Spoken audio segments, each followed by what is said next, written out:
Good morning, everyone. Welcome to the Board of Education Curriculum Committee. This morning, we have several things on our agenda. Our largest topic will be graduation rates in Port Washington, and we have Dr. Mealy, our liaison to the committee, coordinating that discussion, along with our Director of Guidance, Lori Director, and our high school principal, Dr. Ira Pernick. Thank you all for joining us this morning. I'm going to hand it over to you, Dr. Mealy. Thank you, Ms. Gilliar.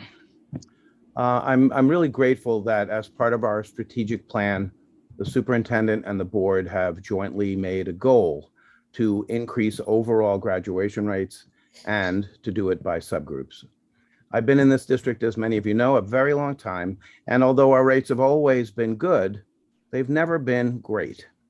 So as we begin to realign our schools to better support the competencies and traits identified within our adopted portrait of a graduate, it's important that we focus on ensuring that all students enjoy the opportunity to successfully reach the end of their schooling journey here in Port Washington. Now, like the diet that many of us will start in 2.5 weeks, we know that the first 80 or 90% of our goal is relatively easy. It's not easy, but it's relatively easy. It's that last few pounds, that last 5 or 6% that are always the most difficult to achieve. So as we prepare for this meeting, as we have prepared for this meeting over the last month or so, we've sifted through and discussed a great deal of data and uncovered a number of trends and issues that we will be discussing today. The simple number that we see every year is not as simple as it may appear. So the opening of this presentation by Dr. Pernick and Ms. Director is explaining some of the metrics behind that number, including the subgroup information embedded in the board and superintendent goal number 3. I thank the superintendent and the board for setting this goal, Ira and Lori for their work, and I'm happy that we are beginning this discussion, including some possible solutions for attacking that persistent 5 or 6% this morning. And with that, I'll turn it over to Dr. Pernick. Good morning, everybody. Thank you so much for having Lori and I here this morning for this really important topic. While I'm going to actually start and see if I can share my screen properly. While I do that, I also want to acknowledge this presentation had lots of hands on it, and so I want to acknowledge we had a lot of help from Priscilla Zarate, the director of ENL, Christine Wise, whose title always escapes me, but has done amazing help with collecting and analyzing our data. We also had help from Dale Bennett and Stephanie Allen from PPS there, and I don't want to leave out Kristen Anesis, who is the senior AP here at Schreiber. Lots of people helping us to pull apart some of the data that we'll share with you, assuming I can actually share my screen. I think I want to do. And let's not comment on the number of windows I have open. Wait. You are guaranteed that I won't do that because I'm sitting here in my glass house.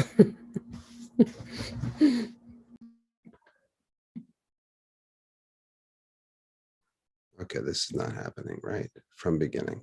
That's where. All right, can everybody see that? Perfectly. Okay. Yes. But I still need to go to present, right? Right. Okay. That's great. Okay.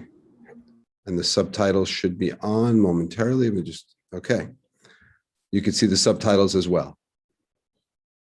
Yes, Right. in Spanish. Good, thank you. That's We're halfway fantastic, home. Dr. We're Pernick. halfway Thank you. home. Halfway home. Okay, great. Nice done. Nicely done. Thank you.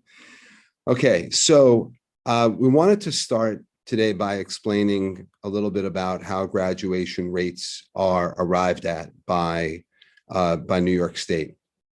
And so we'll start out by talking about what a cohort is. You know, so graduation rate is not computed by the percentage of seniors in high school who graduate, right? They are produced by Cohorts, and Cohorts start as computed by the number of students who begin grade 9, when they begin grade 9. And one of the things we have here bulleted, or at least asterisk, is students become part of a cohort when they start grade 9 anywhere. And so that's anywhere in the world. A student who starts grade 9, the vast majority of our students start grade 9 here at Schreiber High School. The students who started grade 9 this year are in the 2021 cohort. We'll be looking at the 2018 cohort, that's this year's graduating class, and a little bit at the 2017 cohort.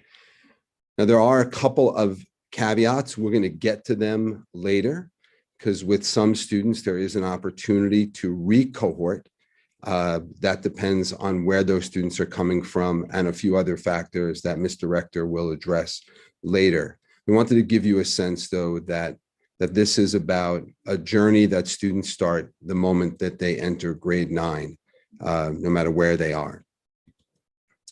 The state publishes 2 separate sets of graduation rates. They publish a graduation rate for Port Washington Union Free School District. And so for the cohort of 2017, that rate was 93.5%. And then they publish a cohort graduation rate for Paul D. Schreiber High School. And for a cohort of 2017, that graduation rate was 95.3%. We're going to show you where the differences lie in terms of data. And this would be a good opportunity for me to kind of step out for a second and say, there is going to be a lot of information in this presentation. Ms. Director and I have put a couple of natural pauses in so that you don't have to hold all of your questions to the very end. We think there are a couple of spots that might be good opportunities for us to unpack what questions you might have and then continue along the way. Hold, please. Okay, all right, announcements are starting. Okay, so this is the 2 different cohorts. Anybody who goes on to the state website to look at graduation rates is only going to see the district graduation rate, but it'll appear very much like it's the school's graduation rate. So the state on the state website only has one of these 2 graduation rates. New York State does calculate cohort graduation rates based on a 4-year, a 5-year, and a 6-year cohort rate. It's important to note that once a student does not graduate in the 4-year cohort, then it never goes backwards, right? Should they graduate the following year, they're part of the 5-year graduation rate. Okay, this is impossibly small, but you can go back and look at it later. I wanted to show you the differences between the numbers. This is from the cohort of 2017, students who graduated through August of 2021.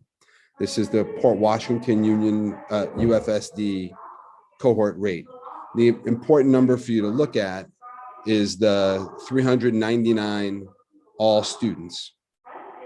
That's the number I want you to look at most closely, because you'll see that when we get to the Schreiber version of this page, that number is 12 students less.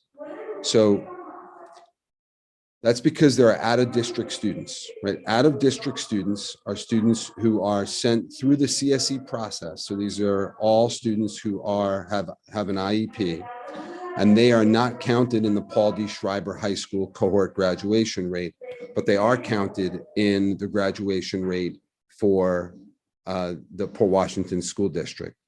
And so that's how we get the 399 number. Now, I'm going to put a little asterisk there, is that there are a few exceptions to that rule as well, because some of it depends on how students get out of district. More on that to come shortly. This is the Paul D. Schreiber High School 2017 cohort. Again, students who graduated, or the four-year cohort computed based on students who were supposed to graduate June or August of 2021. You'll see the number here is 387, not 399. Again, just to highlight for you the difference in the numbers, and that then translates into the difference in the graduation rates if you look to the right under graduation. We have a group of students at Schreiber High School that are in what we call the INVEST program. I parenthetically have ungraded. So these are students, mostly students who have autism, and they are cohorted based on when they start quote unquote high school, but they don't exist in any grade level, and they'll never exist in a grade level, and they will not earn a high school diploma in the traditional sense. They will not earn a high school diploma, and we'll go over the different diploma types later in this presentation, but they will always appear as a non-graduate until they finish their program. And their program almost always is in effect until age 21. So assuming, and most of our students in INVEST start when they're 14 years old. So assuming that they stay until they're 21, they will not count in the 4-year rate, in the 5-year rate, or the 6-year rate. So for the cohort of 2017, and you'll see this a few slides from now, in the cohort of 2017, there are 2 students who are listed as non-graduates, who are also, we consider them active students, even though they're not here. They are receiving services through the CSE, but they are non-graduates, and they will not count as graduates. When they leave the program, probably at age 21, they will receive a graduation certificate. We'll go over that a little bit later as well, but they will never appear as graduates. This is probably a good place for us to start, given the board's goal of 100% graduation rate, that because we have this group of students, it will make it almost impossible for 100% graduation rate, assuming we have kids in the program who are exiting, or at least in their 4th year. And this year we have 6 that are in their 4th year in this program. So those kids become non-grads in our 4-year rate. So let me press pause for a second and just ask if you have any questions about the impact, at least the data impact on the graduation rate because of INVEST students.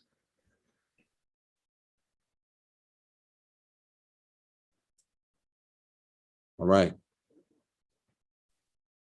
It's not what I have a question. I'm sorry. I was raising my virtual hand.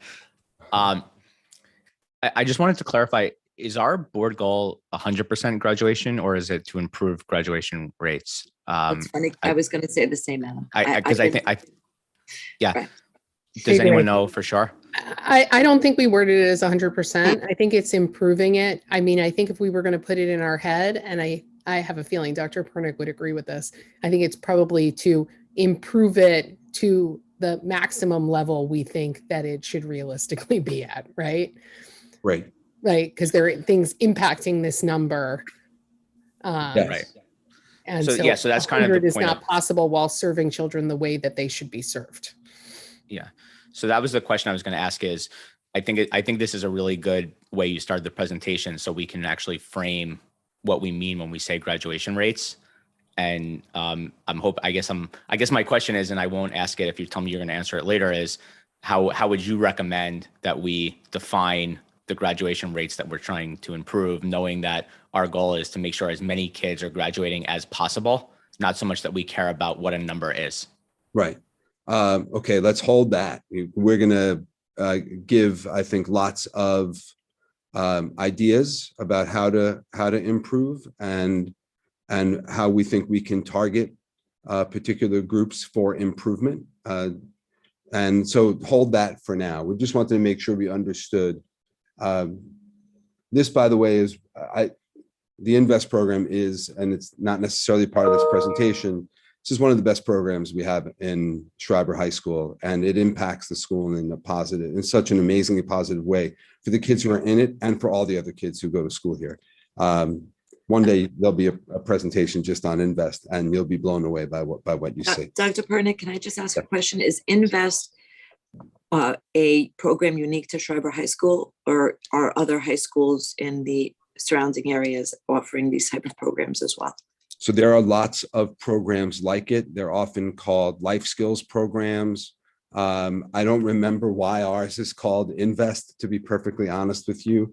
But life skills is the most closely related synonym for programs. And these are programs that are designed to help students become, I guess, productive members of society. They go through lots of job training, lots of coaching. Some of the features of this program are helping students understand how to use public transportation, how to order food in a restaurant. Some of the things I think we all take for granted about how we go through our lives. It's an incredible program, but lots of schools have programs like it. I think, and perhaps Dr. Hines would, what I'm about to say, I think, 20 years ago, it was much more likely for students who qualify for life skills programs to be sent out of district, and kind of never heard from again. And so I think there's a huge movement appropriate for the least restrictive environment to bring students back into their schools. But yes, lots of other schools have these programs. So I can just, sorry, go ahead. No, go ahead, Dave. I just wanted to say that INVEST is individuals in need of educational and social transitions. And again, because I've been here longer than the dinosaurs, I know that a big reason that we started this program is to bring students back who are in out-of-district placements. And as Dr. Pernick said, it's been good for everybody. But I think we should go on, move on.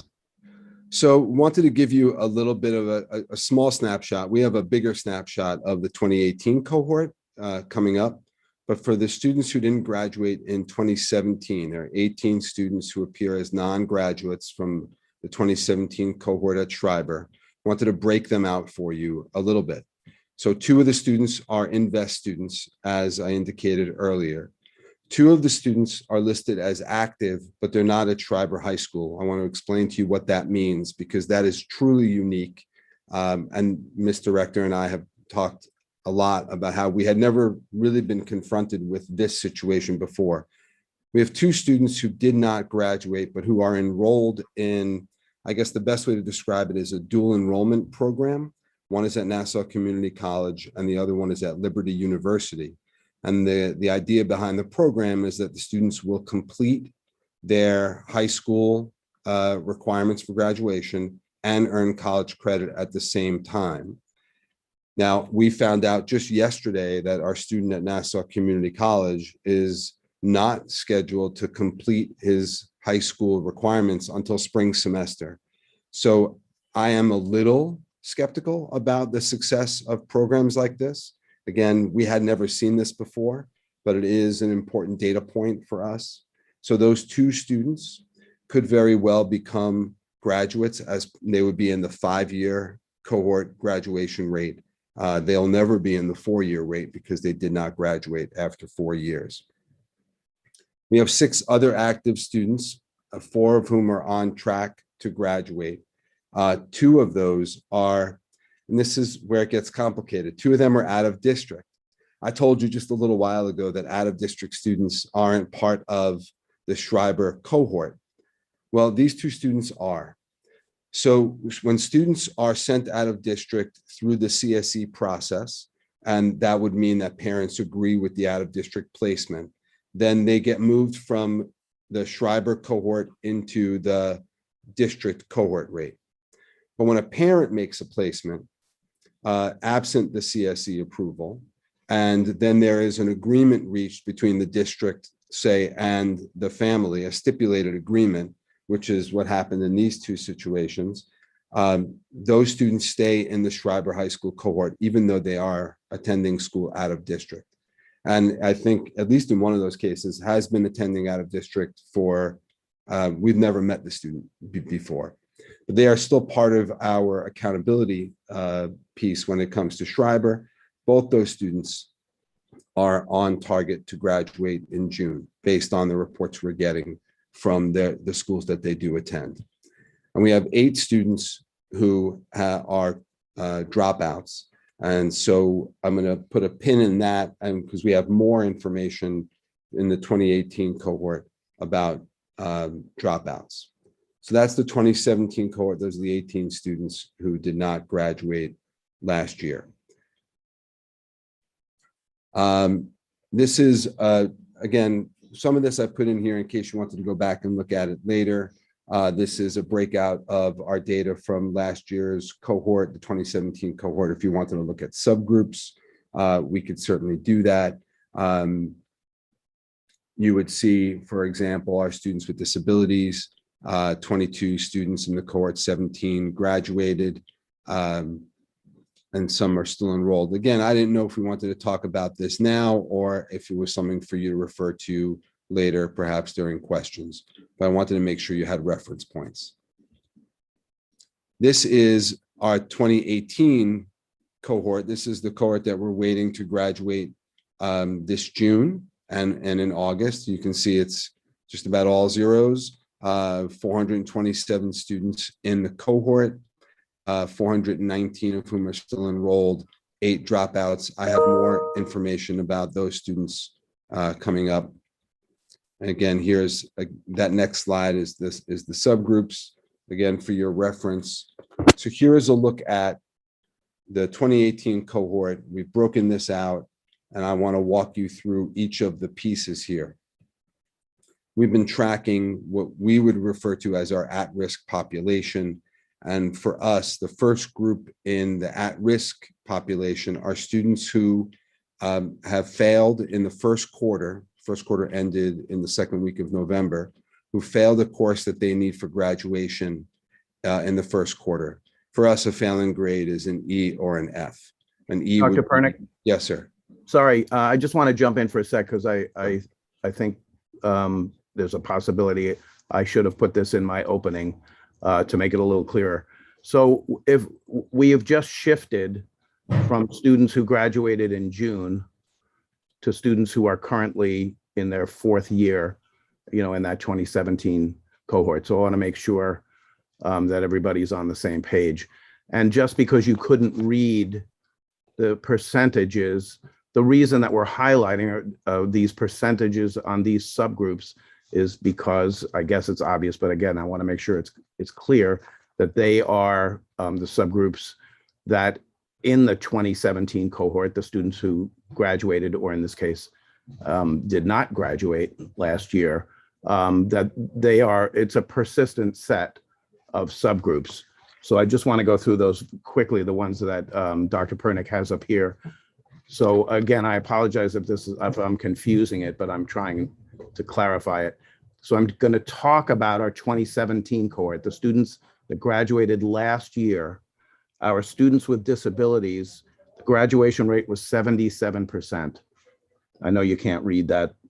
The L's, actually, Ira, if you could put that other slide back up, I want to make sure that people are seeing. This is the 2017 cohort subgroup slide. Yeah, okay. So let me get the other one. Okay, so what Dr. Pernick's going to be talking about are the L's, and last year only 77% of our L's, I'm sorry, students with disabilities graduated. Our English language learners, what is ELL on the slide you're about to see, is 67%. And so those are 2 of the subgroups that Dr. Pernick's going to be speaking about in terms of students who are in the pipeline now. Okay, I hope that helped and didn't make it worse. Okay, thank you, Dr. Mioli. So these are students, again, 2018 cohort, students who are in the 4-year, right, June 2022, we hope to graduate. So we have 24 students who failed a first quarter class that is required for graduation. Of those 24, 4 of them are English language learners, and 7 of them are students with disabilities. We want to highlight those 2 subgroups, as Dr. Mioli was correct in identifying historically, these are the subgroups where we would see lower graduation rates. So we have in our current cohort, we have 8 students that we already know will not graduate due to insufficient credits. And of those 8, 3 are English language learners and 2 are students with disabilities. We have 19 students that we would classify as at risk, but are expected to graduate. They're passing all their classes, so they are expected to graduate, but we have them in need of non-academic support. I can give you, some examples of why they remain here. These are students who are taking more than the minimum courses needed for graduation. They've struggled in high school, either for their entire high school careers or periodically. They failed the class somewhere down the line, so they may be taking double English, double math in order to achieve graduation. So we would always want to keep an eye out on those students, but they also might be in need of mental health support. They might be in need of some social work support because of some family issues. Sometimes they're in need of a cheerleader, right? They're in need of knowing and making sure that we can remind them that there are lots of people in the school who care about them. And that's what we would define as non-academic support. Of those 19 students, 2 of them are English language learners, 4 of them are students with disabilities.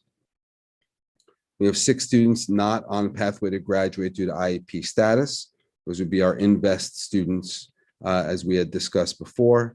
And we have 8 dropouts from this class. 5 of the 8 are former ELL students. They don't have a classification anymore, but they were in our ELL program. And we can discuss those students later when we talk about some of our suggestions in terms of how we can help, because we think that we have plans for how we can help support these 24 students in this first group to move them into a position where they can graduate on time. But we think we have a plan for that for this year. We want to share it with you later. We also think we have a plan for the future that can help support kids before they drop out. There are lots of reasons why students drop out. And we think that if with the right programs in place, we've done a lot of research about what other districts have in place for programs, that we might be able to find a way to reduce our dropout rate. So more to come on that as well. So, okay, I'm about to transition to Miss Director. Here's another opportunity to press pause. We're gonna, actually, you know what? We're gonna go a few more slides, right, Lori? That's what we said. 2 more slides. So Okay. thank you, Dr. Pernick. So Dr. Pernick has just set the stage for explaining what cohorts mean, how they come about. However, when we talk about, Dr. Pernick, could we just advance one more slide, please? When we talk about our English language learners Hold on a second, Lori. For some reason, it's not letting me advance my slide now. Okay. Why would that happen? I don't know. I'll provide a little background while you're doing that. Sure. So we were looking at the process for cohorting our English language learners because the process is similar, but there are some real differences and nuances to understand when it comes to cohorting our English language learners. So initially, the process of cohorting the students is similar to the process for cohorting all students. Central registration must enroll any new student within 24 hours of parents or guardians submitting their documents to their office. If a student is identified as a possible English language learner, central registration will assign them a temporary cohort placement pending further review of the student's English language learner status. That process involves a review of their educational documents, if they are provided, and the results of the NICETEL exam. So for context, the NICETEL is New York State identification test for English language learners, which serves as the state's formal English language proficiency assessment in the process for initially identifying English language learners in New York State. So based on those results, a one-time cohort change may be granted if it is determined that the change is in the best interest of the student. Any decision to change a student's cohort is made in concert with the Director of Guidance, myself, Dr. Pernick, the Principal of Schreiber, and the Director of ENL, Ms. Zarate, and the Associate Administrator of Data Management and Supervision, Ms. Christine Wise. So to provide you with further context to the cohorting process of English language learners, we also have to consider the education system in the country that the student is coming to us from. For example, students who enroll in Port Washington schools from Korea, they have been educated in a system that is closely aligned with ours. Those students typically stay in the same cohort. If they are educated in 9th grade in Korea, they come to us as 9th graders at Schreiber. However, students who come to us from Guatemala, for example, are educated in a different system. There, students enter kindergarten at age 7 and begin 9th grade at age 16. So in those situations, a determination is made using not only the student's educational records, but also the information we have regarding their country's education system. After a thorough review, decisions to change a student's cohort are made at the administrative level, we just discussed a few moments ago.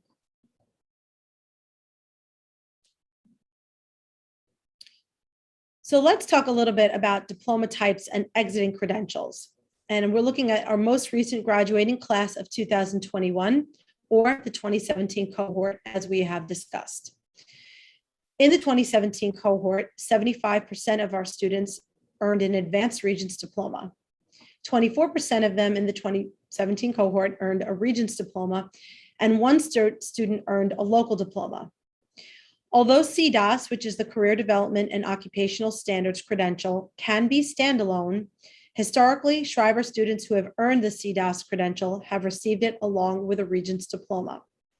Our additional exiting credential, which is the Skills and Achievement Commencement Credential for students with severe disabilities, or otherwise known as the SAC. We did not have any students in the 2017 cohort receive that credential. So at this point, I think we can hit pause for questions if anybody has anything regarding the previous two slides, or perhaps how that relates to what Dr. Pernick and Dr. Mioli have discussed. Any questions at all? I'm not seeing any hands, which Okay. means you've been very clear. Thank you. Okay, so I think we can move forward. So over the next few slides, we're going to present to you, I will discuss following program suggestions that we believe would benefit our students, both in the short term and in the long term. All of these programs and suggestions are consistent with the portrait of a graduate and our district mission and vision. So first, I will discuss credit recovery, which would support students in the current graduating class, cohort 2018, class of 2022, who are in danger of graduating. These are the 24 students Dr. Pernick discussed earlier, and that he identified as receiving an E or an F in quarter one. Students would have the ability to recover the credit prior to failing the class. So we propose using Castle Learning and Google Classroom, and students would recover their credit both in person and online, depending upon the student's needs. Credit recovery for those 24 students could result in many of them moving into that category of expected to graduate with support. The program would be administered by 1 to 2 teachers who would chart student progress and liaison with teachers and counselors. The anticipated cost for this year is $6,000. Now, at the end of every quarter, we would recalculate the number of students who could benefit from credit recovery. It's possible that the number could go up or down, and it's also possible that some of that 19 we showed you earlier could fail as well. But additional students could receive credit recovery based upon their achievement at the end of each quarter. Lori, can I just jump in for a quick second? You know, I know we talk about this as credit recovery, but it might be better titled as a unit recovery. And so credit recovery often refers to how we help students who have failed the course get that credit back. And this idea would be to attack that earlier, not waiting for students to fail the class. So students who failed the first quarter, they might have struggled in 1 or 2 units that a teacher has taught in the first quarter. And so we want to be able to get them access and a chance to make up, correct, do whatever they have to do for that, in those few units, to then change, let's say, their first quarter grade from an F to a passing grade. And it really puts the accountability back on the student and working with the teacher and with the counselor and the team here. So yes, I think that's probably an appropriate way to look at it and consider it. Can I ask a question? Can I ask a quick question? Oh, go ahead, Rachel. Sorry, Adam, go ahead. You go first and then I'll Yeah. go. Okay. My question is this something that needs the cooperation of the classroom teacher in particular, or is it something that's kind of happening in the background to make sure that the student would complete that class? So this would function best with the cooperation of the classroom teacher. In fact, we want the teacher to assign the work. We want the teacher either to use a program like Castle Learning that we've been using here for a number of years to assign corresponding units that a student might have struggled with or failed, or we want the teacher to assign it through Google Classroom. So I think what would make this program valuable is that we keep it connected with the classroom teacher and with the classroom. I hope that answers your question. Yeah, and I guess what if, and this is a hypothetical, and I don't know if this exists or not, but what if there's a scenario where a teacher didn't want to cooperate or, with a particular student in something like this? Is it still viable? I think it's still possible, but the idea behind the program and the reason why we think teachers will support this program is because I'm trying to find the best way to frame this. I think credit recovery programs have sometimes not been popular amongst teachers because schools have taken kids out of those classrooms, put them in a separate location, given them packets to try to get them across the finish line. And those programs have been perceived as kind of giveaways.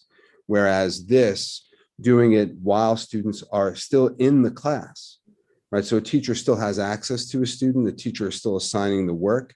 And so it's seen as still being academically rigorous, seen as still something that is meaningful, and we're not trying to devalue what the teacher has already done. And so your scenario, I suppose, could exist, but we think it's far less likely to exist because we're going to keep it tethered so tightly to what's happening in class. Got it. Okay, great answer. I appreciate it. Thanks. My question is sort of in line with Adam's, which is, how is this triggered, right? Is it triggered in all cases? Does it have to be triggered by the teacher? Is it triggered by the reports in Aspen? Does it get implemented across the board for every child who's in this position?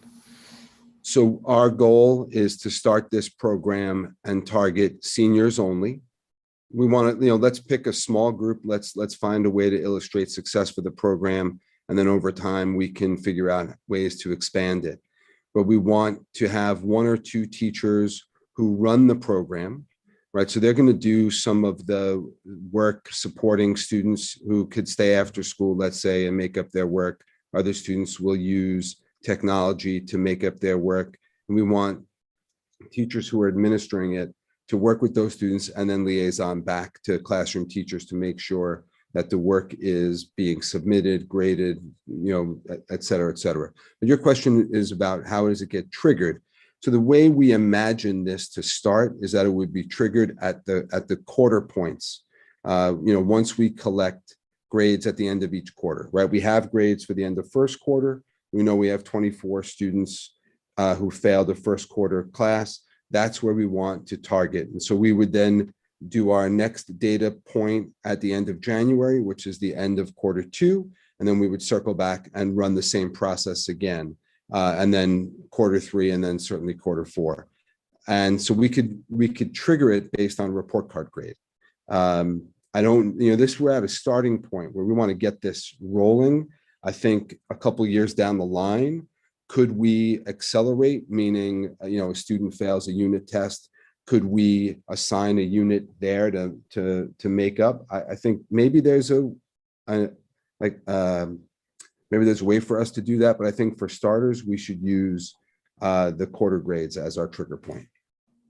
Thank you. So, I mean, if I understand correctly, the goal is really to aim this at the graduation rates themselves at the point at which you see somebody is failing something at this point, but it could have implications for moving further back in high school and maybe further back in the quarter, and helping kids be more successful if it's successful at this point at the senior level once it's rolled out. Absolutely. If we can see success here doing it with seniors, then we see an opportunity over the next few years where we would continue to drop down, right? Drop down to 11th grade, and then maybe a year later, drop down to grades 9 and 10. But yes, we think if it's successful, there's application across the board.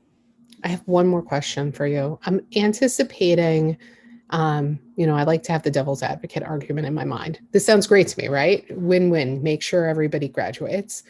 I would assume that there's a counter argument that would be raised against this of accountability, and children need to be on top of their work, and they need to do the work when it's assigned, and they can't have this ability to just do it later on. What's your response to that kind of argument? I think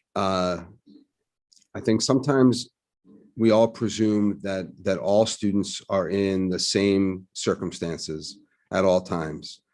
We forget that there are students with challenges that exist at monumental levels, either for a variety of reasons, some of which are socioeconomic, some are related to illness. And so we want to get to a place where we spend less time judging the reasons why students are in these predicaments, and instead focusing on how we can help, kind of bolster them so that they can get themselves and move themselves forward in terms of their academic progress. And I would add, again, like the design of the program is to keep this and keep their work and their assignments academically rigorous and appropriate. Look, I always expect that there are going to be devil's advocates out there. I always expect that there are going to be people who, want to use summer school as the way to claw back, those classes and those credits. That just doesn't always work either for a variety of reasons. So I understand that there'll always be people on the other end. I'm grateful for the work of our school counselors and our assistant principals who put together backgrounds on these students as to why they're in these positions, and how else we can support them. And you'll see more program suggestions coming up. This is just the easiest of the ones to talk about. But I think once we share the stories, then I think we get more buy-in. That's great. I mean, to be clear, I think it's great. It sounds like you're talking about students who have not swam at first blush, but you're saying, let's go back to the drawing board and teach you how to swim here. It's not a giveaway. It's not a freebie. It's giving them another opportunity to do the work. I also want to add too that it takes all too quickly in senior year for a student that could find themselves in a little bit of trouble due to any circumstance. And this keeps them engaged. This keeps them, it just keeps them with hope. They have to do the work. They have to be accountable to their teachers and to their administrators. It's not a giveaway in any way at all, but it keeps them rolling and moving forward. Nan, I think you had a question too, right? I do, thank you. My first one is easy. What is Castle Learning? Castle Learning is an online platform that has units by course. in almost every course that we offer at Schreiber, almost every course. And in fact, we found Castle Learning through our math department a few years ago that brought it in to help support learners in everywhere from algebra up to pre-calculus. And then it spread to social studies and some of the sciences. So, and we already use it still. So it becomes a successful online platform, and the units they have are aligned with New York State standards. So it becomes even easier for us to use. So it's currently used by the staff in what sense? For students such as this, or in a different capacity? Used as a companion piece as part of the curriculum. Some teachers will use it to assign homework. Some teachers will use it to assign other sorts of work, but it is used in a variety of ways right now, not in this capacity. Castle Learning, I had a chance to meet with Castle Learning to discuss a credit recovery model like this and how they could be useful. I'll be honest with you, we added Google Classroom here. Our English department doesn't favor the use of Castle Learning. So they would much rather assign work from their own classes and have students go that way. They would rather the teacher remain the responsible party and assign the work instead of going outside and using Castle Learning. So we would propose to keep it flexible. Thank you. And my second question is, what do you imagine the credentials to be for the 1 or 2 teachers that would head this program? Oh, I think you need to be well organized. You need to be someone who is going to maintain excellent records, going to have the ability to work well with teachers and students, right? Colleagues and students. I don't think, we don't see this as someone who needs to be doing direct teaching. Right? This is someone who needs to administer the program and to be able to either walk and watch kids in a classroom if they're in a brick and mortar setting. But we have students amongst those 24 who need to go to work at the end of the day. They're not going to be able to stay, let's say, from 3:30 to 5 o'clock and do work in a classroom. They're going to be doing their work online and submitting it. And so we need that teacher to go and collect that work. We need them to check in with those students if they haven't submitted in a few days' time. So we're looking for, what license they have, what certification they have, I think is of secondary or tertiary importance. We're really looking for people with a different skill set in terms of how they can communicate and their willingness to meet students in virtual spaces and in physical spaces. Thank you. I see another question from Emily, and I see Dr. Mealy has his hands up, and then I think we should probably let you proceed so that we don't run out of time here. Thank you. I was actually just going to ask about the costs. So if I understand this credit recovery, the $6,000 anticipated cost is just for this year, correct? And it's for the 24 students that you've identified that failed first quarter or that are in danger of graduating. So would this be if that is correct, if my understanding of the cost is correct? So as we would move forward on this, would it be something that this wouldn't be a set cost? Would it depend on the amount of students? Would it depend on whether or not it's going per quarter? Do you understand? Am I making? I don't know. Yeah, I know you understand. Does the cost increase with more students, or is that an administrative cost that stays static? And I'm sorry. And one more thing. And is this something? So now, again, thinking about how can the board help with this type of request? Is this $6,000 that you're pointing to already found in, or would this be money that we would have to find from another? Like, do you have it in your high school budget? Is my question, or do you need something from us on that? Well, I was going to call Dr. Mealy for the money. Okay. Well, actually, you should call me, and yes, we have the money. The money is tied to the cost of a unit.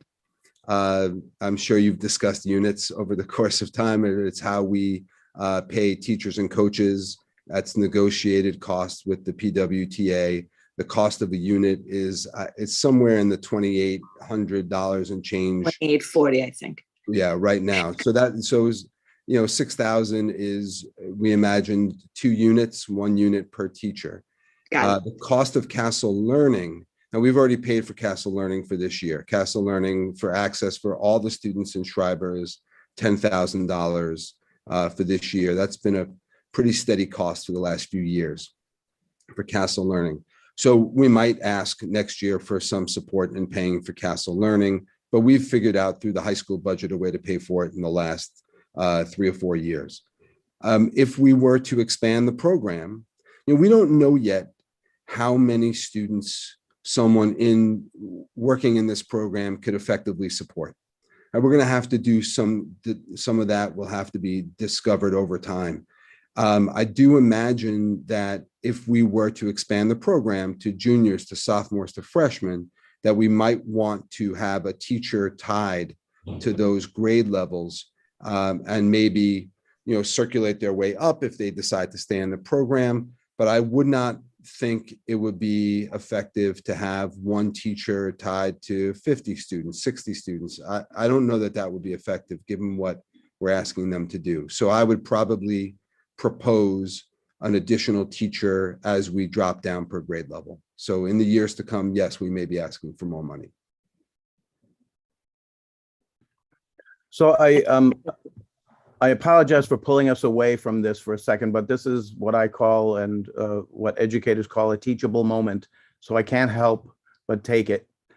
I want to make sure that the board and the presenters and everyone listening understands that what we just went through, that when we were asked about the question of why we're suggesting this, and the discussion went from what we're doing for this year's students who haven't graduated yet, which, I think we can safely say hasn't happened too many times before. So thank you for making this a goal. We started talking about pushing that back to juniors and sophomores, and we will start talking about Weber, and that is precisely what the portrait of a graduate forces us to do. This is what the realignment is all about. This is what the North Star is all about. So again, I thank you for supporting that, and I thank you for having this discussion. And now back to our regularly scheduled program. Okay, I'm going to go ahead because there's more to discuss. Lori, you ready? Yes, there is. Yep. Go ahead. Okay, so we were just talking about our current classes. What I'm going to talk about here in the next few slides will impact our future classes and cohorts. So the BOCES Twilight program is designed for students who are not successful in the traditional day school model and would benefit from a program that could meet in the evening. For this example, it would meet from 3:15 p.m. to 7:15 p.m. Monday through Thursday. However, the start time could be modified to allow Twilight students to participate in after-school clubs and activities at Schreiber. While the program, like summer school, is technically run by BOCES, it would be housed here and would likely be staffed by Port Washington teachers, counselors, and administrators. Twilight students would be able to transition back to day school based on the education plan created by the school and the family. ENL and special education services can be provided if needed at other locations if we do not have enough students to warrant a section. The focus would be on core academic areas: English, math, social studies, and science, and physical education. Applications would be submitted to BOCES for acceptance to the program, and we are proposing your consideration for the beginning of this to start in the fall of 2022. We anticipate the needs of the program to include 1 program administrator, 1 school counselor, 1 social worker, 1 nurse, 1 security guard, and 6 teachers, depending upon the enrollment. And the anticipated cost after aid is approximately between $85,000 and $95,000.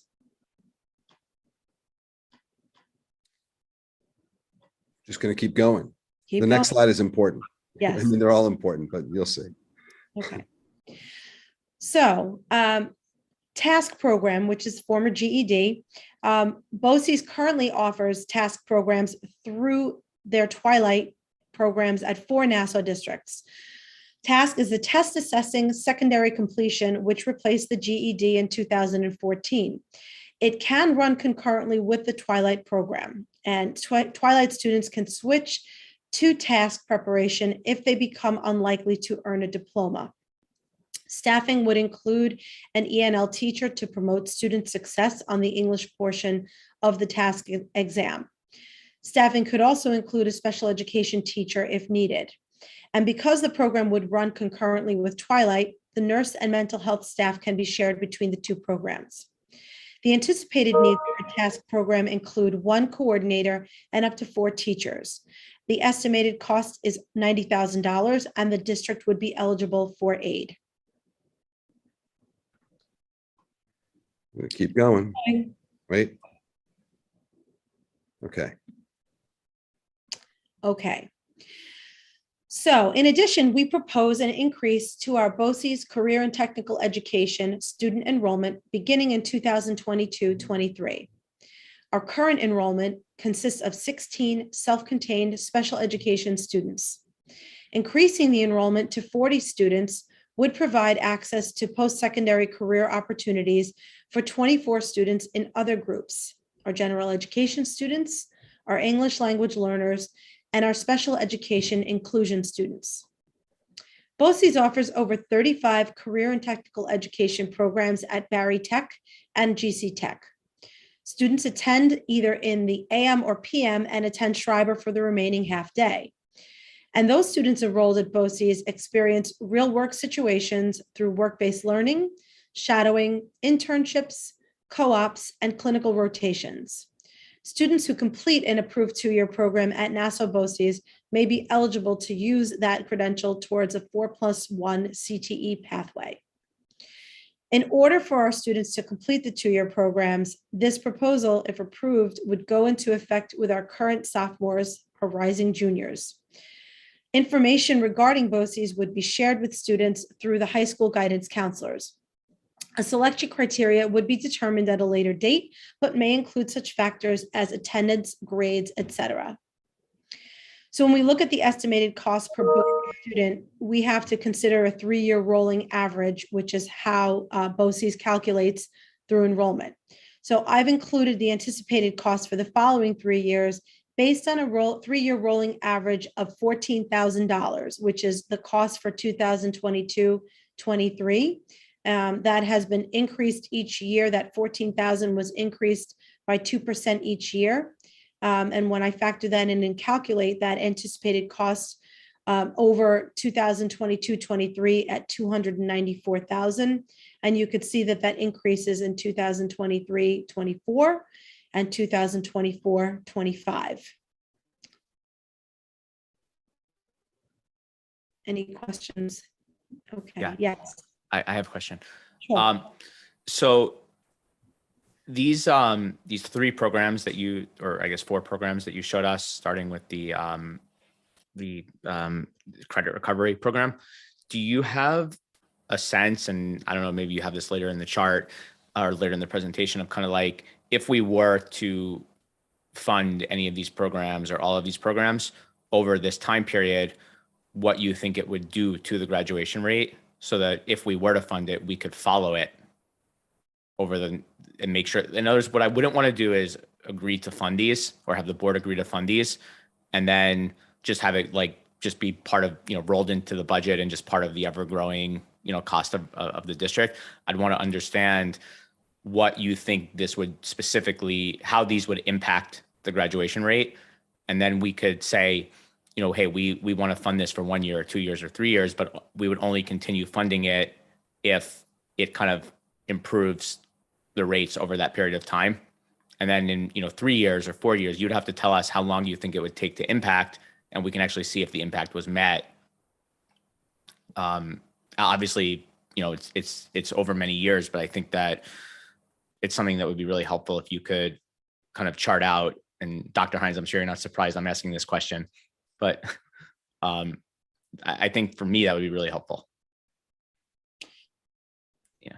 So we're looking at the CTE programs. I think for the next year's class, our juniors, we would be looking at an impact 2 years from then. So that would be our, we'd be talking about our class of 2025, I think, if I have that right. So the BOCES programs are 2-year programs. And once those students would complete, they would be able to have that work-based experience and credential upon graduation. I have anecdotal evidence through conversations with counselors who, have said, we know that we have students that would be interested. We looked at some of our students from the class of 2021 and our class of 2020, went back to say, how many of those students do you know that would have possibly been successful if they had BOCES? And I think that Ira and I had also looked at those students. And I believe out of those, the numbers that we had before, I think we identified 4 or 5 students that had did not complete their graduation, but that had identified that they would have attended a BOCES program. And Nan, do you mind if I hop in real quick before you ask? Is that all right? Thanks. So let me go back to, and yes, Adam, I did anticipate that, but it's an incredibly important question. It's actually probably the most important question that I could think of, because ultimately, in the end, everything we're talking about and focused on is about having our kids graduate. Like, what's more important than that? That is the ultimate exit outcome when it comes to students being in our systems. And I can tell you right now, I know that both Ira and Lori have stories of kids as far as why they are where they are, and what would happen if we had time to unpack some of those stories is that you would see how it would assist them through these different examples and program suggestions, how it would lead to them to graduate. Some of the dropouts I totally see. If we had some of these programs in place, they'd be less inclined. If not, they would not drop out. So all of these suggestions and recommendations, I think we would be able to showcase the return on this investment, which is keeping our kids in school and then graduating. So I know we have some more slides. I think we have 2 more slides, and then, so I'm going to hold off with the other things that I want to say, but thank you. Can I just add really quick that the credit recovery, I think we would see impact this year, right? The design is to see immediate impact. The other programs wouldn't start until next year. I know it's not in the slide. Lori, I don't know if you have it in front of you. The other districts that have Twilight programs, there are quite a few around Nassau County.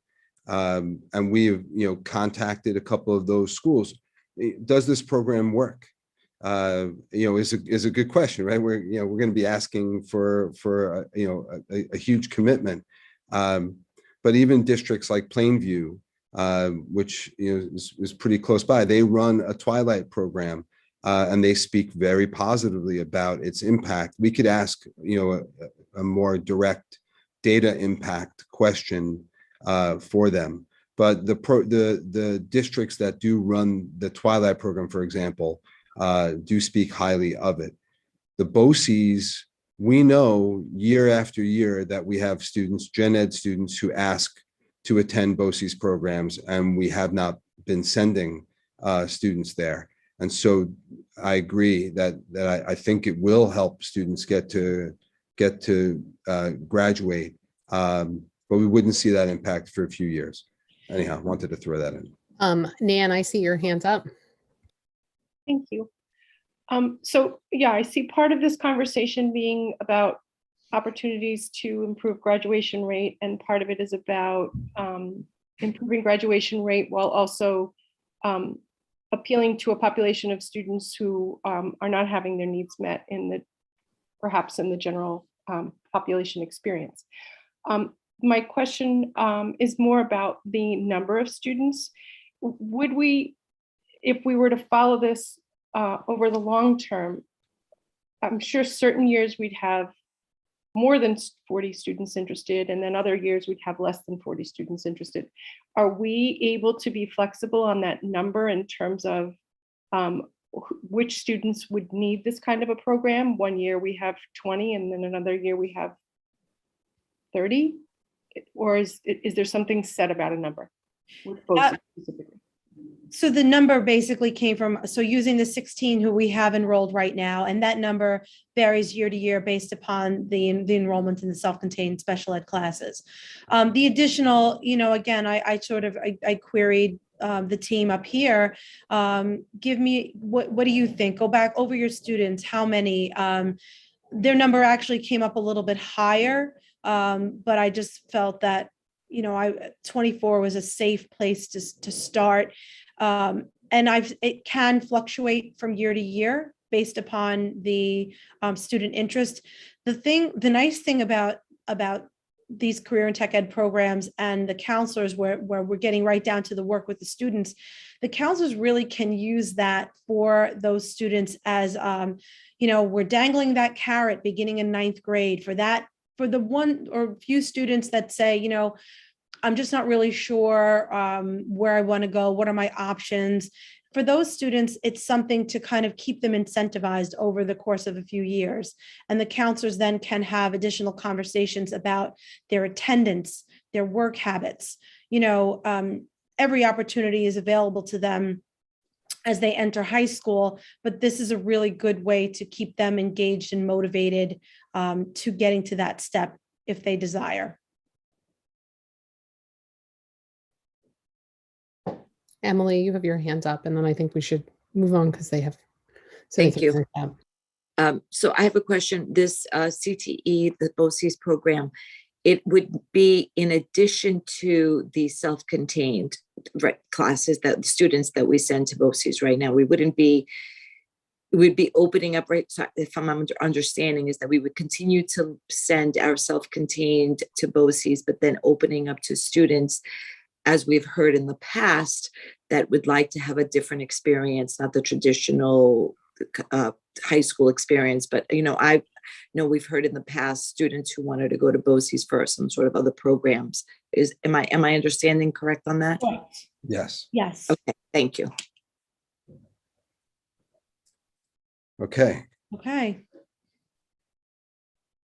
Okay. So in the second half of this year, we would also like to begin a program review of our current alternative program steps, which is the Success Through Educational Alternatives, Personal Initiative, and Social Support. This program currently works on a declining model where students transition each year back to mainstream courses. So one consideration pending review of the program is to extend it to become a discrete 4-year program for students that would benefit from an alternative setting. We already have in place a PGCD committee to review our STEPS program, so we'll have more information at a later date on that. So just to reiterate what you've all just seen and heard earlier, we believe that what we've presented here is consistent with our portrait of a graduate and our district's mission and vision. So we will take any further questions now. Can I just ask before I forget, could we please make sure that we send this presentation to the entire board? I mean, so I think if you, Dr. Mioli, if we put it in the packet and allow, because I think this is information that the entire board should have access to. So, and that was my probably also posting this for the public too. Yeah, I know it's on running our website. Yeah. But I just think there are requests in this presentation that would be helpful for the entire board to have. I totally agree. Yeah. I mean, we're also posting the presentation on the website. Yes. Yeah, Rachel, we should make sure it gets posted on this meeting topic in board docs. Would be great. Will do. Do that. Thank you. Dr. Hines, you had something? Yes, thank you. Let me put my virtual hand down before I forget. Thank you, Ira and Lori, for this, and Dave as well. Since I've been here, I can't think of anything more pressing and more important when we're talking about our kids, which is them, as I said before, graduating. You really unpacked it, I think, in a lot of different ways for us to understand. It is something that is complicated, and I think you made it less complicated. speaking of complicated, I don't think it's very complicated to understand. This is not just our students with disabilities who are not graduating. It's not just our Ls. We are talking about other kids as well. And I want to be very clear about that. So going back to the point of, yes, we've been doing a good job, but we can always do a better job. And like any organization, we're looking at continuous improvement. This is, I think, one way to do that, to serve our kids in the highest capacity. There are costs, of course, that are associated with this, but if this is truly one of our major goals, and I think it is, we're looking at short-term return on investment and long-term. Of course, the short-term is a lot cheaper. The long-term is certainly a lot more. I am a huge fan, and make no mistake about this, I don't think all students need to go to college. I know in some places that's sacrilegious to say that, but it's true. We have certain kids, sometimes kids we least expect, who don't want to go to the university and they want to go into the trades. They want to go to the military and be prepared, take the ASVAB and to move up in rank. If we're looking at the true portrait of a graduate and the talents that our kids have and they possess, I believe there are ways that we could make that happen for everybody. So I'm really thankful that we had this conversation. You all asked some very important questions, and we have some work to do. It's okay for me to stop sharing? All Yep, right. I think you're good. Does anybody Rachel, else do you have? mind if I jump in? Yeah, go ahead. I was just about to Yeah. ask if anybody had Okay. more questions. Great. So Dr. Pernick and is it Mrs. or Dr. Director? I don't know what he said. Miss Director. Thank you. Sorry. Okay. Thank you very much. And thank you to all the staff who helped with this really, really well thought out presentation that I think really gets to the heart of what we're trying to accomplish. And I really appreciate that the solutions are driven by accountability and the students actually earning those graduations and not just looking to, boost the numbers, which I think is the right way to approach it. It's harder and more expensive, but I'm glad that that's the approach. I have a process question that I'm not sure if it's a Dr. Hines question or a Kathy question who's not here. As we see these presentations and we come up with these wish lists of things, whether it's something like this or playgrounds or all the other things that we're going to be talking about, how are we going to collect all of these and look at them in the budget process that we're about to be starting? And how are we going to prioritize that when we find, I guess I'm sure we're going to have a gap this year like we do every year, plus all of these other initiatives. How are we going to reconcile all of that? And I see Emily's going to answer it, but should we let Emily answer it or should we let Dr. Hines answer it first? Because that looks like you're both let ready to Dr. go. Hines jump in. I think so too. Because we pay him. Exactly. You don't Sorry, pay me? Emily. What do you mean? No. I don't get paid? We pay you in love. You have a very high salary, Emily. Yeah, Come on. but Dr. Hines, is that clear what I'm asking? It's very clear, and it comes down to, yes, we're going to look at all the different things that our principals, our directors are looking for. They will advocate for what they feel is best for their areas, their places they're serving. And then, of course, what we'll do is we'll see what the total costs are for that. And what we'll have to do is figure out what the magic number is that we have to get down to and then make those determinations from there. Clearly within the lists that we will formulate, and we have already started that process, we will prioritize what we think is most important and look at those things over a few different years. Which things can we wait for potentially in year 2 or 3? What are some of the things we can definitely do next year? And then we have lots of conversations internally. And then, of course, we'll have conversations with the board as well as far as what your priorities are and what you would like to see. So that's a very quick answer. It's a little more complicated than that, but I think it gives you at least a general understanding. Yeah. So hold on, Emily, before you jump, Emily, hold on. I'm sorry. Dr. Hines, the topic that we had on the schedule that we made for the budget committee that we made in the beginning of the year. Yes.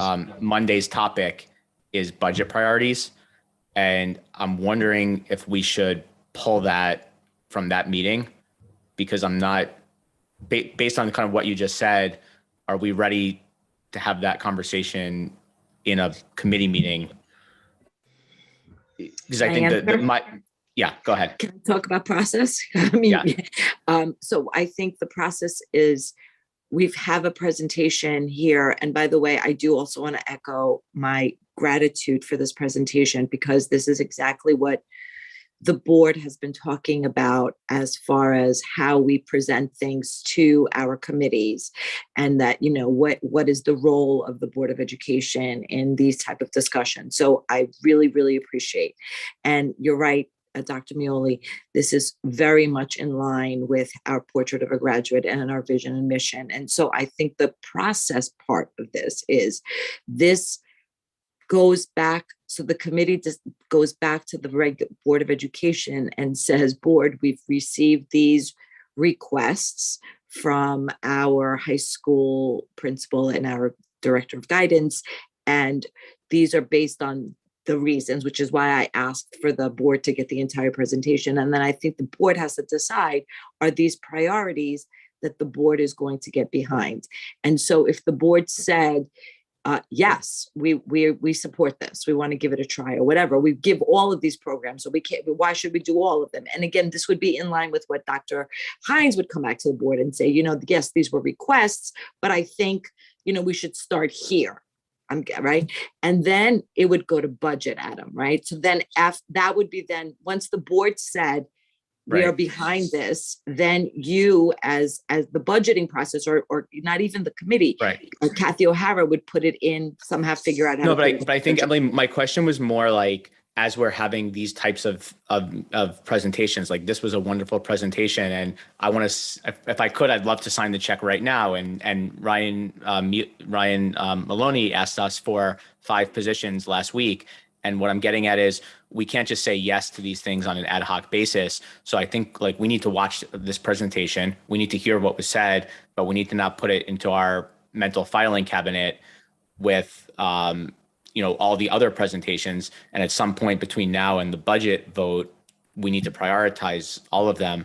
And my issue is my mental filing cabinet is more like a mental black hole. So my question is like, kind of, how are we gonna, there has to be a very organized process that we're gonna evaluate all of these things and figure out how much like money we have for these discretionary types of expenditures, or these wish list expenditures, because we all want to fund all of it, but we just can't.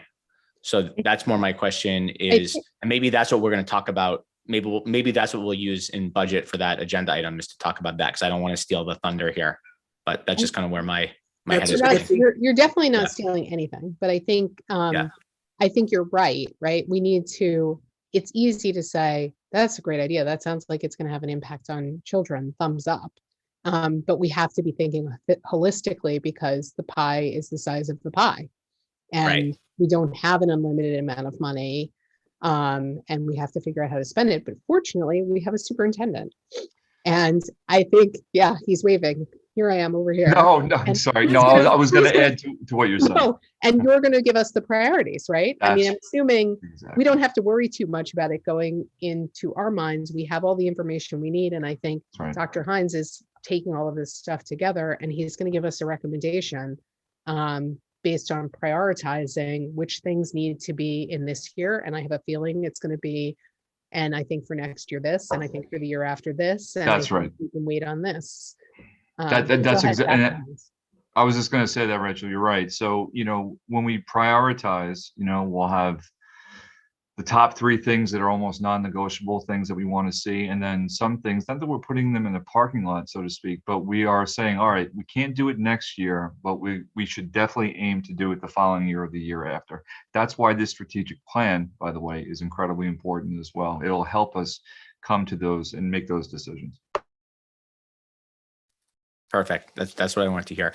And just as like one more, you know, follow up, as again, talking about assessment, when you make that big presentation, it would be, I think that the expectation should be that it comes with measurable outcomes that us and future boards can follow over a several year period. So that when the, you know, in 5 years, when the next board comes back to this process, we can say, hey, that crazy board in 2021 funded these priorities with the expectation of getting to this graduation rate, and they did, so we should keep this funded. Or they might say, no, they didn't, So we may want to look at changing it. So I think that that's critical that we document when we agree to fund it, that we document why specifically what we're trying to accomplish.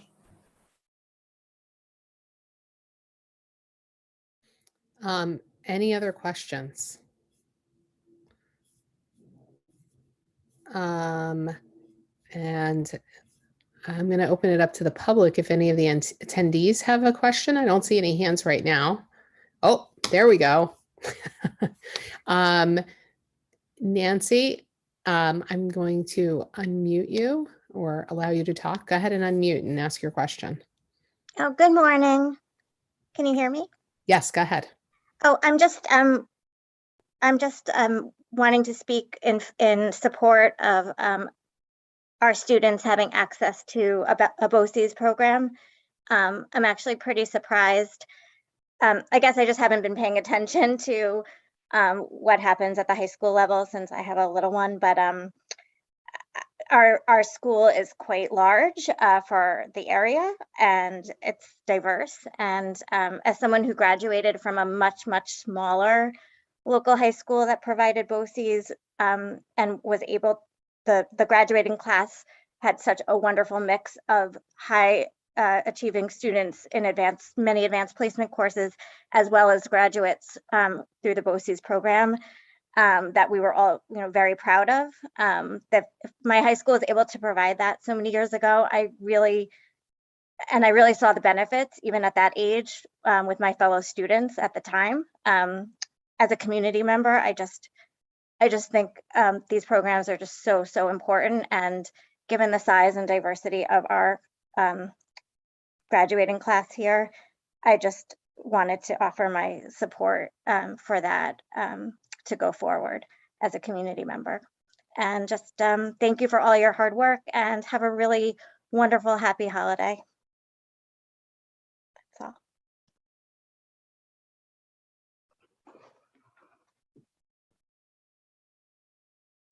Thank you. I should have said this reminder first, but before I go to any other participant comments, we're only taking comments on this subject right now. Then we have one more agenda item that I want to cover, and then we'll open it at the end for community comments. So I see 2 community comments. If they are on this subject, please leave your hand up. If they are not on this subject, please take your hand down and then you can put it up after we cover the next topic. So I'm seeing hands up. Theodora, I'm allowing you to talk. But again, just a reminder, it has to just be on this subject of graduation rates. Yes, hi, good morning. This is Theodora Chofayan. I'm a parent and a resident in the district. I'm also the district lead for the national not-for-profit Moms for Liberty that I encourage you to check out. I have a quick question today. Have you compared our graduation rates to national graduation rates or to districts that are comparable to ours? Thank you. I can take that to start, and then Dr. Pernick can correct me. We look at those rates all the time. They're published on the website. We have a report card that automatically compares both Port Washington and Schreiber to local districts, not necessarily comparable districts, but local districts and the state districts. So, and we do our own comparisons here in terms of similar high schools. I would just want to add that we don't just look at the graduation rates, but we're also diving deeper into subgroup performance as well. As we try to look for comparable high schools, we're looking at schools that have similar, if we can find them, subgroup populations as well, which can be difficult to find, let's say, in this area. But yeah, so we're doing what Dr. Muley suggested and then diving a little deeper as well.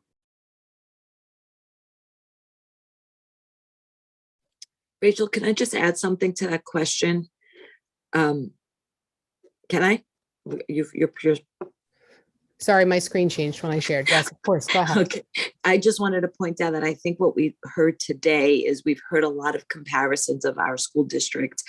And, in our quote unquote rankings, and where do we rank when, US News and World Report comes out, and why our numbers are different than others. And I think what I learned today, or what I was relearned today, is that, it's not that black and white. So when just looking at a pure graduation number or graduation rate is not actually accurate. There's more to the story. So I just want to just add that just looking at comparisons may not be an accurate way of looking at it. If I could just add to that real quick, it is important to take note as far as how our neighbors are doing, both here on Long Island, certainly across the state and across this nation. What I care about most is, are we better than last year? Are we better next year? That is what I want us to compare ourselves to, especially when it comes to our subgroups. And we do that every single year, we will hit our mark and our target. We're trying to speed along, but I'm going to still indulge myself and add one other thing too. I think as we have gone through this process of a portrait of a graduate and a mission and vision and having a real whole child approach to education, it also seems to me that the goal is local in terms of, are we serving our children to the best of our abilities? Are we making sure the children in Port Washington have what they need? Are we making sure that they are all being challenged at their personal levels of where their challenge should be? And I think that's why it's also individualized on the graduation rate. I have one other community comment. Susan, I'm going to allow you to talk. Reminder, it's on this topic, and then we will go to the new business. Hi, Susan Brassel. Thank you for letting me speak. I'm setting my timer for 3 minutes. I want to just say to Dr. Pernick and Ms. Director, awesome presentation. I learned so much and really, really enjoyed it. I do just want to remind, I think people know this, but there is a direct correlation between a child's literacy in 3rd grade and how that ties to whether or not they will graduate. So I understand what we're looking at right now is how are we going to work with the students that we have right now in high school and then the students that we have in Weber. And I know that we're doing curriculum maps, but I just think it's so important that our children get these literacy skills early on. And I don't think it's just a matter of looking at curriculum maps. We have an AIS program what it responds to intervention policy. And on that policy, there are many programs that I know we use in this district that have been shown to not be effective tools, such as reading recovery and leveled literacy programs. And we have other ones on there that have been proven to work that aren't being used. So I think it's great that we're looking at the kids that we're dealing with right now, but I think it's also important that we be looking at those other things as well. Just literacy. If our kids can't read, like, I don't know if being able to read proficiently is on our portrait of a graduate. I don't think I saw it, but I think it should be there. Thank you. Thank you for that comment. So, the curriculum committee is going to have a meeting dedicated to literacy this year. So on our schedule for that. And I think what you're saying is success in graduating doesn't start in the fall of senior year. And I think we all agree with you, right? You're saying, look at the deep roots of it as well. Exactly. I think our administration is on board for that as well. I think, we're looking starting at the high school today, but the entire focus of the mission and vision is to look at the district overall and where we can be doing better at every level. And you're right, but thank you for the reminder. And Rachel, I'm just gonna jump in and say, Mrs. Brassel, this committee can't agree with you more. I don't want to speak for Mrs. Malconian, but her and myself, before wanting to be on this committee, literacy, we both discussed that literacy was pretty much our top topic. So, and I think Rachel feels the same way. So we're very much looking forward to, focusing on that, and we're very well aware of that third grade metric. So stay tuned, more to come. And I think the word literacy is not in the portrait of a graduate, but I don't think it's because it's not a priority. I think it's because it's a given. When we're talking about excellence in education, when we're talking about a rigorous curriculum, when we're talking about challenging students at their level, I think we are assuming that that means literacy has to be important. So thank you. We are overdue. I told Dr. Muley that I would shift to the new business topic at 10:20, and we didn't. So I apologize. Thank you, Ms. Director and Dr. Pernick, for joining us and for the really very detailed, fantastic presentation. I think it gave us a lot of the background information that we need to have to understand this topic in more detail. So we appreciate it. Thank you, all of you. And happy holidays. Thank you, you too. Thank you, everybody. So we will try and tackle our last topic quickly. The issue is a proposed potential additional half-day of professional development being added to the calendar for the spring of 2022. Dr. Muley, do you want to start by just giving us an overview of what the professional development would be and when you're proposing to add it, and of course, the relative importance of it and why we need to do this? Sure. So the genesis of this discussion is that I asked in writing for the board to consider adding a half day of professional development, which would mean a half day of school, on March 9th. And the reason I did so is because as we look at our goals, and obviously we just went through one of them today, I feel that it's very important to give our teachers and our educators a little bit more time to help reach them in terms of the rather rigorous professional development schedule that we've put before them during this year. We've had, for those of you who don't know, or just to summarize, we had a superintendent's conference day on November 4th, and it went very well, and we started our curriculum mapping in earnest on that day.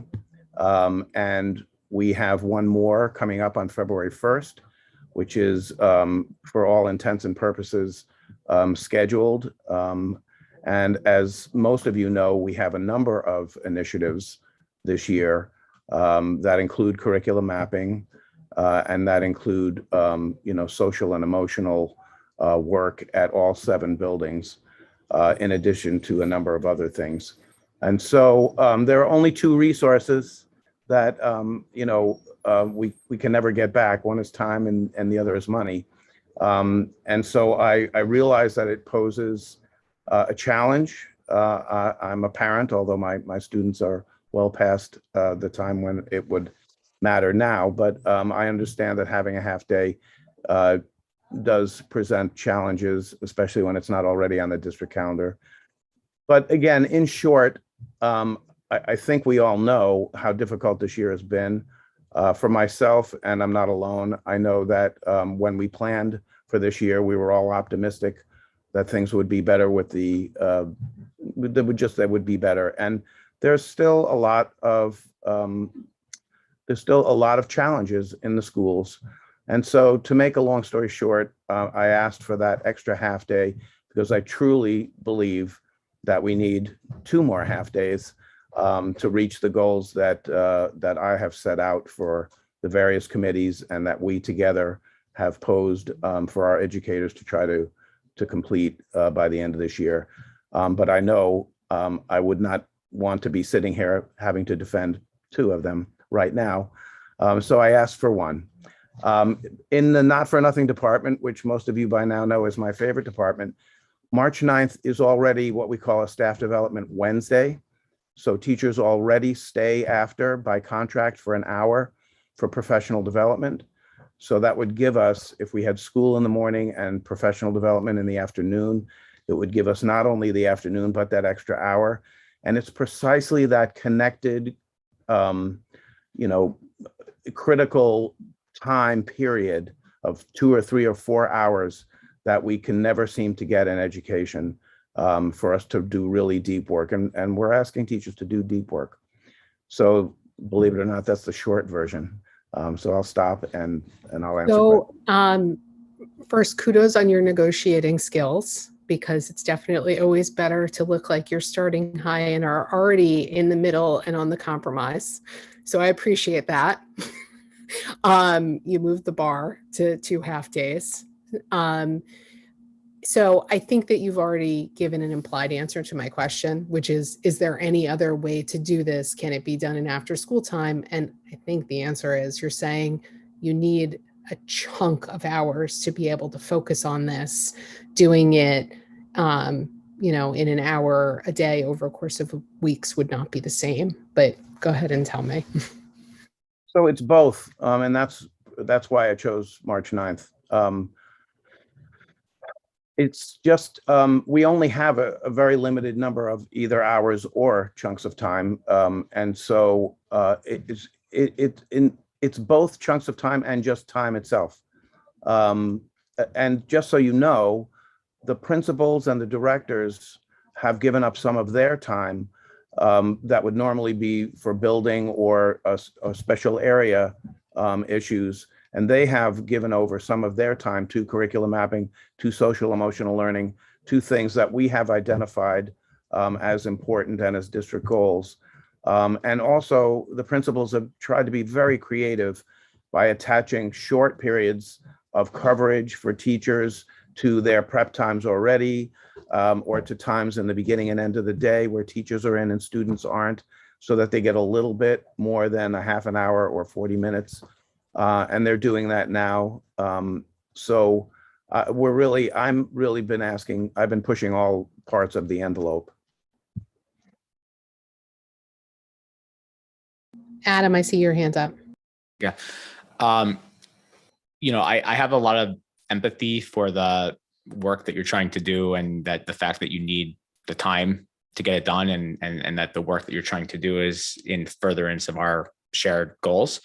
I also have a lot of empathy for, you know, families who really struggle to find coverage for their kids when you know, when there's a half day, not just like families with 2 working parents, you know, like myself, but we're you know, our jobs are flexible. I can find the coverage, but I also think about some of the disadvantaged students and families that we're trying to really think about these days, and how hard it is for them, especially people who get paid by the shift or the hour, to come up with alternative coverage. I just want to reconcile those 2 things, and I'm sure you already are. I'm just wondering if this is something that we could maybe wait and see how things go with snow days and COVID days, and you know, in other words, if we end up having a winter where we have like 4 snow days, maybe this is something we wouldn't want to be doing in March. But if we don't, maybe I'm just throwing out there if it's something that we could think about, you know, seeing how the year goes before we commit to it. Just a question. So I can't answer that question, but I can say that the other reason I chose March 9th is because if we do make a decision, you know, either now or early in January, at least it would give parents a couple of months notice. So again, it's that balance of, if we do it, how much notice I think we need to give people notice. So I was trying to be at least sensitive to that as well, but I understand what you're saying. And just for point of clarification, if we have a certain number of snow days, we actually have to add them back into the calendar. So it doesn't help with if we hit a certain number of snow days. If we go over the allotted number, so remember, Right. we have 183. So if we go to 4 snow days, Right. then we have to take back a day, but we already have 3 days built in, right? Sorry. Yes, we're on the Yeah, same okay. page. But Adam Yeah, said we have 4 snow Yeah, days. well, my So kind of point we was if we have no snow days this year, and maybe this is more palatable than if we have 3.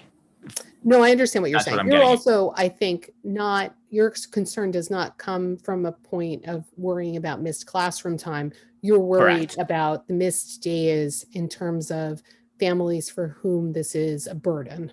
Exactly, Rachel. And I hear that, Yeah. I hear that, and I agree with you. I mean, I think this is the whole point that we're balancing, right? We're balancing the importance of adding this additional PD against the fact that we know that there will be families for whom it has an impact. And the impact is largely elementary school families where childcare is an issue. Rachel, can I ask another question that's going to be a little bit different? So, Dr. Mealy, I heard something that, and I've been hearing similar statements from throughout these past couple of months. You said that we've put in some very aggressive goals, and we've discussed, and our principals and our directors are giving up a lot of their time to try to get our goals achieved. And you want to put in this extra half day so that it can help again to achieve our goals. So I'm going to ask something a little bit to maybe take a step back. Are our goals too aggressive for this year in light of the fact that, as you started saying, and when I'm talking about goals, you're not muting me. I'm kidding. And in light of the fact that you said that we started thinking that this year was going to be like, we started the school year thinking we were going to have a different type of school year. And in fact, what we're realizing, and I know we've talked about this, the anxiety is higher than ever. Our teachers are feeling a lot of the pressure of catching our students up on what they've missed and whatnot. I'm not going to reiterate everything that we've discussed, but should we not be pushing everybody as much? And maybe we need to hear from you. We've done this much so far, and I think this has to be what we do for the year. Or, I'm just putting something else out there because I don't want us to be pressuring all our staff and ourselves. Again, this is how I feel about this. I don't want us to be pushing us for the sake of just getting to our goal and create other issues. Dr. Hunt, go ahead. Or Dr. Mealy, sorry. He has a hand up and you didn't. But you want to go first, Dr. Hines? I want to. Yeah, go ahead. I think there are a whole bunch of teachers out there holding their breath saying, please say yes. They're too aggressive. But honestly, I don't think they are. I think they're, and I didn't use the word aggressive, by the way. I would never use that word. But I do think we have rigorous goals. And I'm a big believer, and you've heard us talk about how one of the things we're talking about are paradigm shifts. And one of our paradigm shifts is, our reach has to exceed our grasp. We have to set goals for ourselves that are slightly outside of what we think we can do. And that's really how we move forward. And that's why, again, I'm asking just for a little bit of give, because we're almost at the halfway mark, and I can smell that we just need a little more time. And I really think it will be enough. And again, I kind of made light of it, but I want to say that, I just want to applaud the teachers for doing all this. They're doing it with great heart. We had a meeting yesterday at 4:45 on curriculum mapping.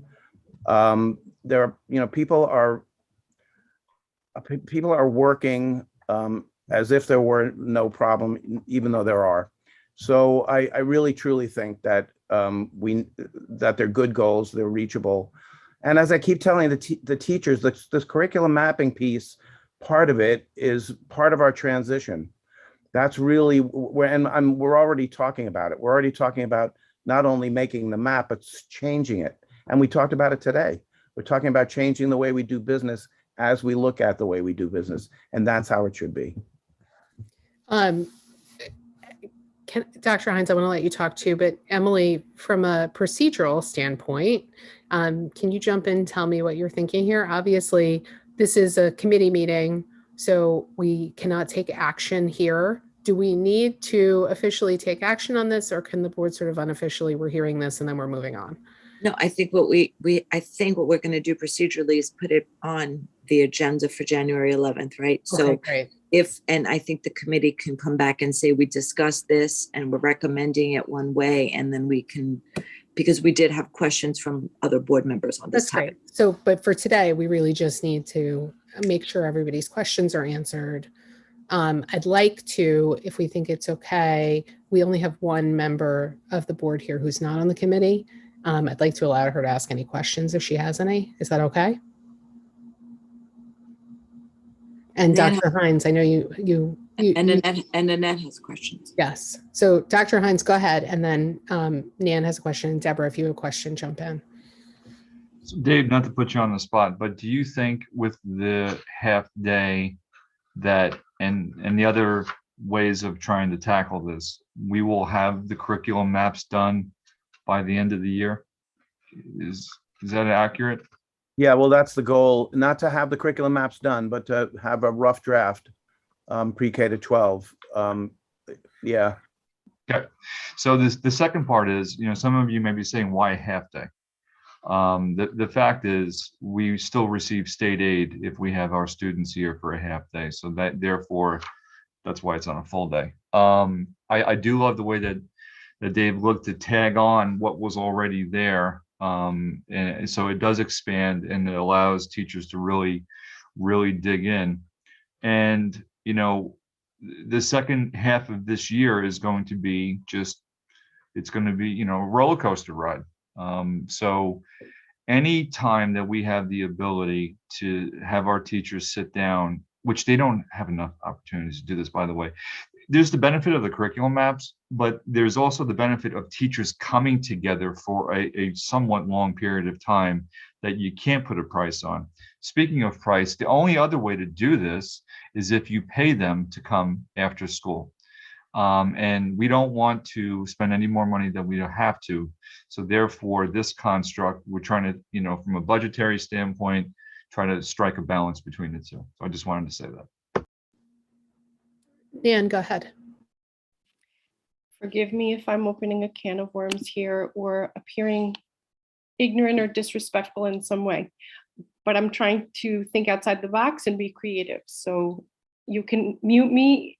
Anybody can mute me as soon as they think I should be shut up.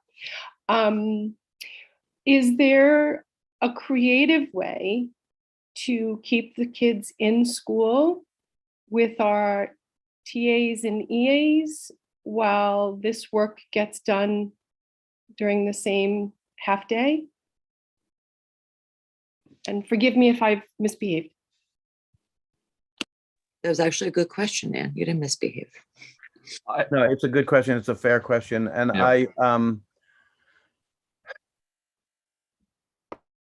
I'm not that far away from being a principal but I have not been a principal during COVID for the most part. So, or for any part.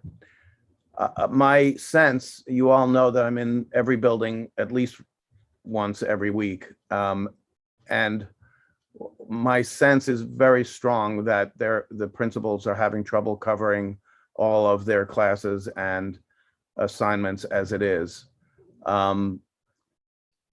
Have we looked at it? I have to honestly say I didn't ask anybody to look at it, but I think I would get some not too pleasant stares if I entertained that discussion.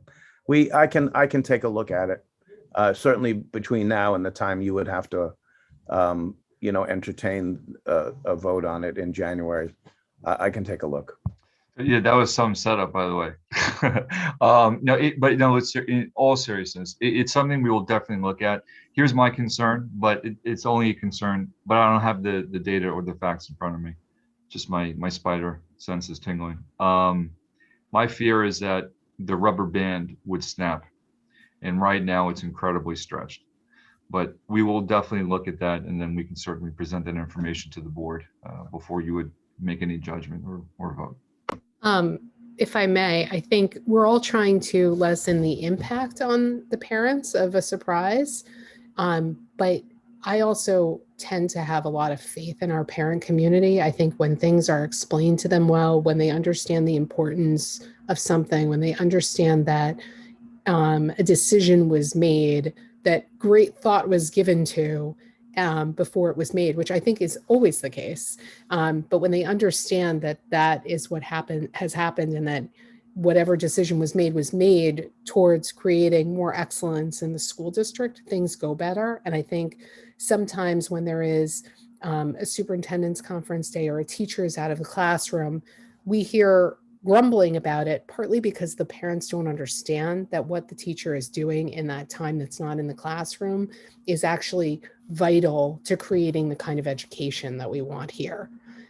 So if we do move forward with this, I would just suggest that we message it very carefully so that people understand the true need for it. Because what I'm hearing is this, we really, really need this time to be able to meet our goals. Deborah, did you have any questions? I do, thank you. Dr. Hines asked one of them. I was going to ask what will this accomplish by the end of the year? I believe Dr. Mayerly wouldn't ask this of the board if he didn't think it was necessary. So I trust that.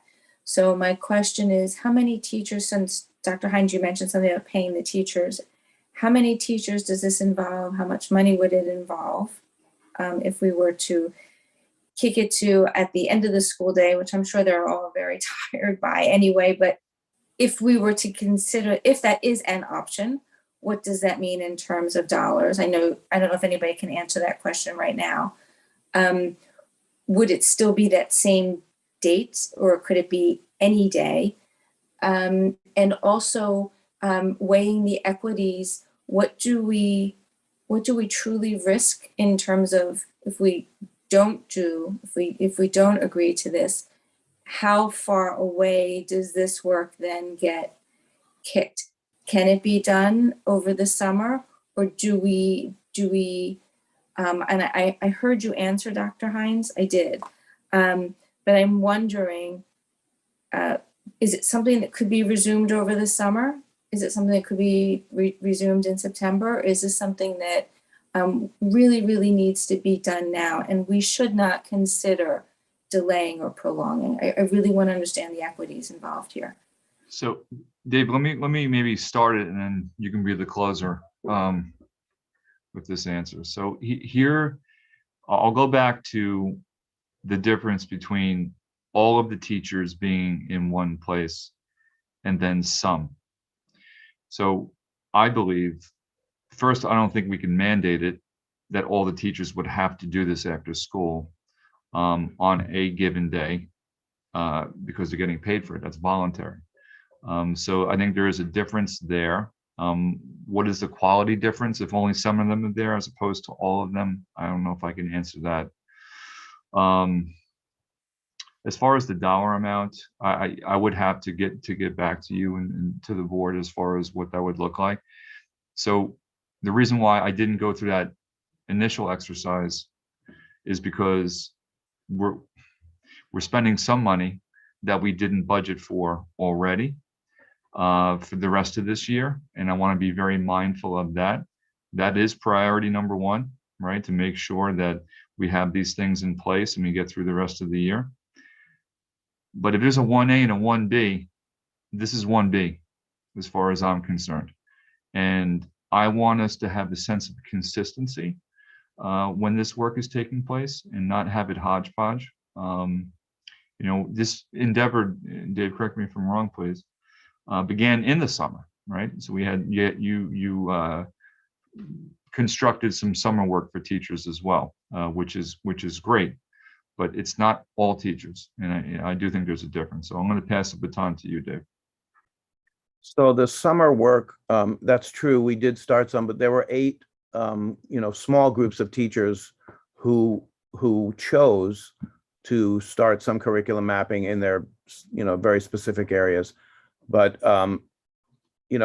in terms of the Gestalt, when you're talking about, I think we have, I think 500 teachers in that ballpark. It was a handful, and it was just as much to get everybody's thoughts heading in that direction as anything else. So summer really is not an option for a lot of reasons. After school paying, I don't think is either for the reasons that Dr. Hines said. I appreciate the thought and the offer, but I think I'd rather not. I mean, if you feel strongly that we can't do the half day, I think I would rather just see where we end up and readjust, what we're thinking, rather than. It's for every teacher though, right? So if we're talking about costs, it's Yeah. 504 times a unit, if you think about it, right? That's a tremendous amount of money. It just that if it's cost wise. Well, it turns out to be your salary, Emily, for being board My president. well, if that could be my salary, let's vote on that. Adam Smith, add that to the budget. Okay. Quick question, because I know we're super late on time. What is the turnout typically to this type of training? Like if we go ahead with this, what do you expect to have the turnout be? Whatever it is on a normal day, I don't check those statistics, but I would guess it would be somewhere between 80 and 100%. Given, okay, so it's not better or worse than a normal day. Do people take advantage of it? Is kind And of go home? Is that what you're saying? People gonna just no, I think quite the opposite. I think we've turned a corner of sorts in terms of, we've been talking about this for a while. The portrait was adopted in May. We started in earnest. We will have had 2 full days under our belt by then. And I really think, although if you gave teachers a choice, many of them might not choose to map. They know that it's part of something that we're doing for a good reason. And I think they would relish the time to do it together, especially, as Dr. Hines said, to get together, which is, by the way, the plan for February 1st, whether it's virtual or in person, to go across buildings at the elementary level and possibly across disciplines, not across disciplines, across buildings within discipline at the secondary level is something teachers never get to do. And I think it would be an advantage. Thank you. I do think we should probably wrap this up at this point. I'm sorry, I see one participant comment, but it's 11 o'clock. Can you please email it to the board? I think that's you, George Borda, but if everybody's okay with that, and I don't mean to cut you off, but we're a half an hour over. We will be discussing this topic again and voting on it at the evening board meeting at the beginning of January. Thank you for all your answers and your time this morning. And I apologize for taking an extra half hour for everybody. Thank you. We'll see everybody in January. Happy holidays. Actually, sorry, I'm jumping the gun. We do have a budget meeting next week. Thank you, everybody. Bye. Thank you. Bye-bye. Enjoy the weekend.